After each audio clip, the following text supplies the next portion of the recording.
Welcome, and thank you for tuning in to another episode of Uncorked with Tea. This is part 4 of the mental wealth episode with guest Tara Vargas Wallace. We're picking up our conversation talking about friendship and betrayal.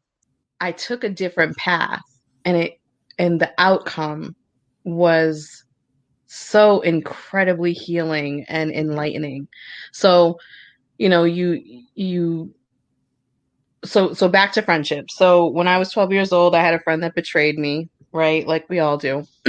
And from that moment, I locked myself up. Like I wouldn't allow anyone to get close to me again, like on that level, right?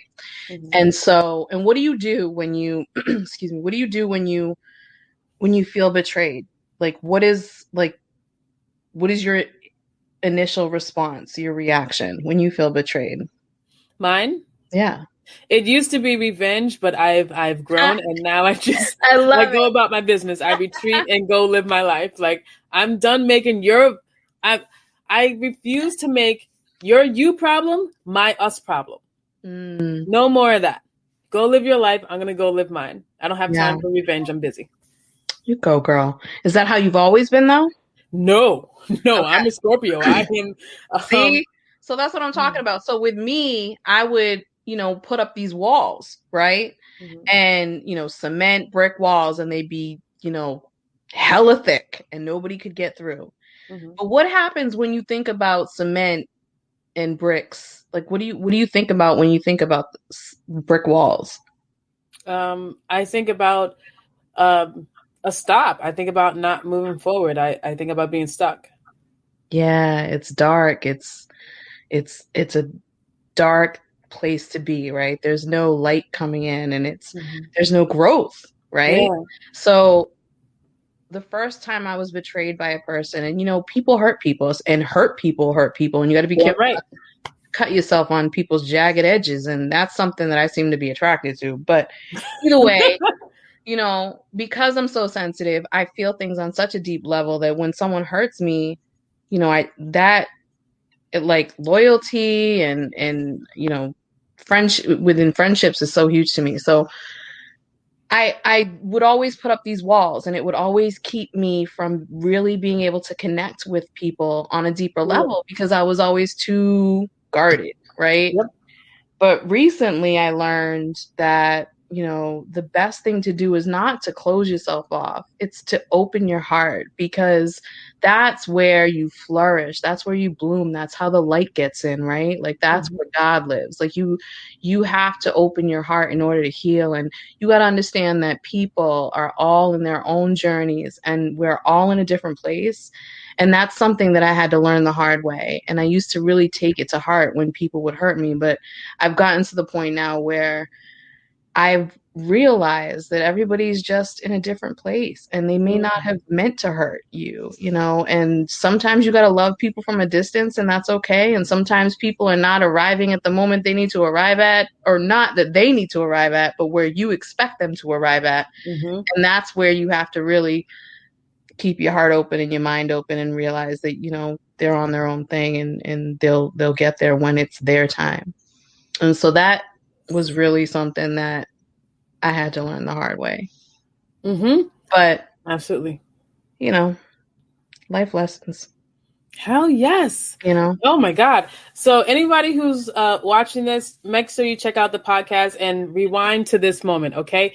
We are in minute 41, and I think Tara started around minute 37. So make sure you go back and just listen to that whole thing, okay? Because you dropped some real straight knowledge. Like, thanks. It is so important to not just close yourself up because of pain. Because if that were the case, you would never grow. You would never know love, because pain's going to happen. As long as you're breathing, someone will hurt you.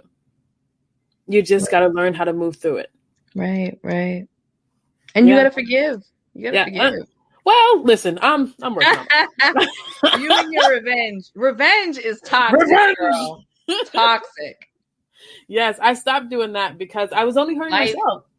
Karma takes care of it. Don't worry. Exactly. And I got shit to do. I ain't got time for revenge. Yeah. I'm busy. That's right. So some of these comments, Will I always like butcher your last name. Well, like my bad. But he said, "That's right. I read emojis." Hilarious. Michelle Clark said, "Preach, Tamora." Well, I try to.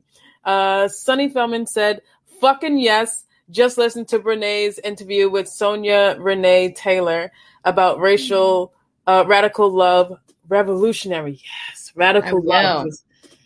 Oh my God, yes. Rose said, Parkinson said, "This conversation is beautiful and awesome." I'm so glad you're enjoying it, Rose. Tara's the shit. Tilia, hey Tilia, she put a dark heart. I don't know how to do that, but bam, that's what it looks like. And Kelly, oh my God, hey Kelly, she said, "At the end of the day, you only have yourself to answer to, so be the best you can be and be happy with it." Oh my God, Kelly. Yes, Kelly Carbone. We used to play softball together. Yes, be the best you can be, the best version of yourself, because that's not only what you owe to the universe, because you do owe that to the universe, but you owe yourself to be the best version of yourself. And that's growth. And the best version of yourself will always evolve and always change. If the best version of yourself is the same you know what, that who was it? Muhammad Ali, that wonderful quote, who said, "A man who is the same at 20 as he is at 40 has wasted 20 years of his life." You should always evolve. You have to. Facts. You have to. Right. So yes. Evolving is a beautiful process. It can be painful, but there's beauty in that. Right? Yes, there is beauty in pain, And I try to remember when I'm thinking about boundaries, you are what you allow.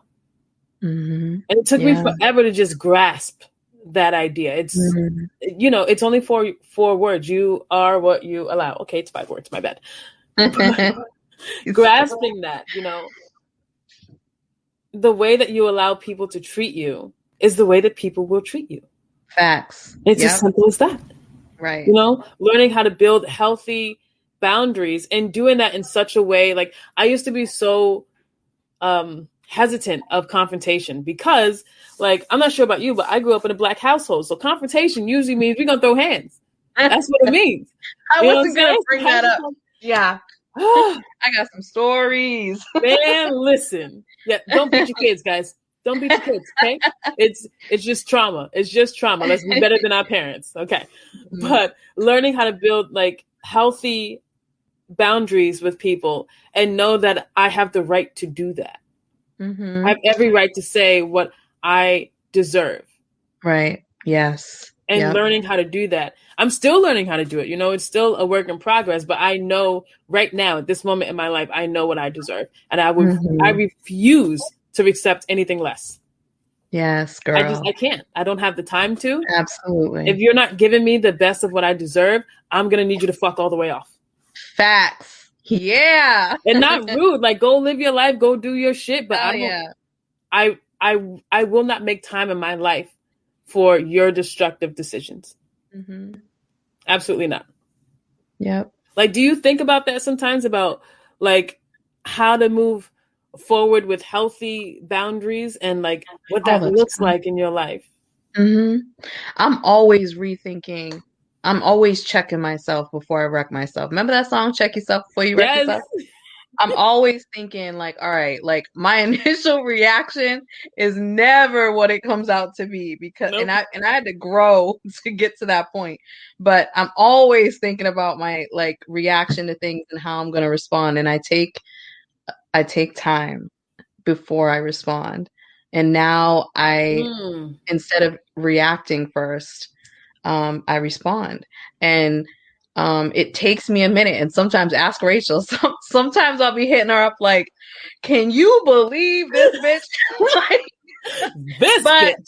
No, that's horrible for me to say that. But but in reality, I just got to look back. I just got to take a second, breathe, and think about, again, everybody's on their own journey, and this is something that I try to be mindful about. My initial reaction is always wrong. Not always, but because my gut's always right. But taking the time to really think about where people are in their lives and where maybe I once was, and just, taking that into consideration before reacting and making sure I respond in a positive way. I love that. Yes. That Responding in took a years. positive way. That took years. But I think I'm mastering it. Yes, absolutely. So I don't know how I'm gonna do this. So Rachel said, Hey, oh, Rachel's watching. Yeah. She Hey, said, girl. talk about it. Marie said, I really like and understand what Tara Vargas Wallace was saying about people hurting you and how you handle it for good mental health for yourself. Very, very true. Right? Yeah, thank you. Yeah. Rachel said, LMAO. So, Because she knows what I'm talking about. and she said, what's up? And everybody listen, make sure you go check out Rachel's matriarchal strength exhibit. It is up at Wampanoag Trading Post. Wampanoag Trading Post. Make sure y'all go check that out. It's up right now. Go check that out. Kathy said, LOL. I think we all have those moments. I still am not always able to be positive first. LOL. Yes, Kathy. Yes, we've had so many conversations about this. Like I said, Kathy's like my second mother, and she was my advisor when I was at the college for the Unity Club. I was the president of the Unity Club. That's right. Nice. Go ahead, girl. And I used to go to Kathy so often for like learning how to just be me, because I'm weird. I'm happy with my weird now. It makes sense now. I always say that. Learning how to be like me and not be okay with people not liking me. Mm-hmm. That was really hard because I'm a people pleaser. Like, I want everyone to just be happy. Like, let's all be happy. Let's all have fun and shit like that. But if people don't like you, and who cares, right? Right? That's part of standing in your power.